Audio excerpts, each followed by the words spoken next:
ಹಲವೆಡೆ ಹುಲಿರಾಯನ ಆತಂಕ ಹೆಚ್ಚಳವಾಗಿದೆ. ಮೈಸೂರಿನ ಹೊರವಲಯದಲ್ಲಿ ಮತ್ತೆ ಕಾಣಿಸಿಕೊಂಡ ಹುಲಿ ನೋಡಿ ಗ್ರಾಮಸ್ಥರು ಬೆಚ್ಚಿಬಿದ್ದಿದ್ದಾರೆ.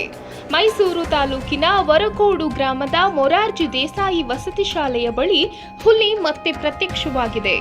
ಕಳೆದ ತಡರಾತ್ರಿ ಕಾಣಿಸಿಕೊಂಡಿರುವ ಹುಲಿ ಎಲ್ಲರಲ್ಲೂ ಆತಂಕ ಮೂಡಿಸಿದೆ. ಕಳೆದ ಒಂದು ವಾರದ ಹಿಂದೆ ಇದೇ ಜಾಗದಲ್ಲಿ ಹುಲಿ ಕಾಣಿಸಿಕೊಂಡಿತ್ತು. ಹುಲಿ ಸೆರೆಗಾಗಿ ಅರಣ್ಯಾಧಿಕಾರಿಗಳು ಕಾರ್ಯಾಚರಣೆ ಮುಂದುವರಿಸಿದ್ದಾರೆ. ವಾರ ಕಳೆದರೂ ಸೆರೆಯಾಗದ ಹುಲಿ ಎಲ್ಲರನ್ನ ಭಯದಲ್ಲೇ ಬದುಕುವಂತೆ ಮಾಡಿದೆ. ಆದಷ್ಟು ಬೇಗ ಹುಲಿ ಸೆರೆ ಹಿಡಿಯುವಂತೆ ಸ್ಥಳೀಯರು ಆಗ್ರಹ ಮಾಡಿದ್ದಾರೆ. ಕಳೆದ ಒಂದು ವಾರದಿಂದ ಅಲ್ಲೇ ಬೀಡು ಬಿಟ್ಟಿರುವ ಅರಣ್ಯ ಇಲಾಖೆ ಸಿಬ್ಬಂದಿ ವ್ಯಾಘ್ರನ ಸೆರೆಗೆ ಸಾಕಷ್ಟು ಶ್ರಮ ಪಡುತ್ತಿದ್ದಾರೆ. ಟ್ರ್ಯಾಪಿಂಗ್ ಕ್ಯಾಮೆರಾ, ಡ್ರೋನ್ ಕ್ಯಾಮೆರಾಗಳ ಮೂಲಕ ಕಾರ್ಯಾಚರಣೆ ನಡೆಸಲಾಗಿದೆ.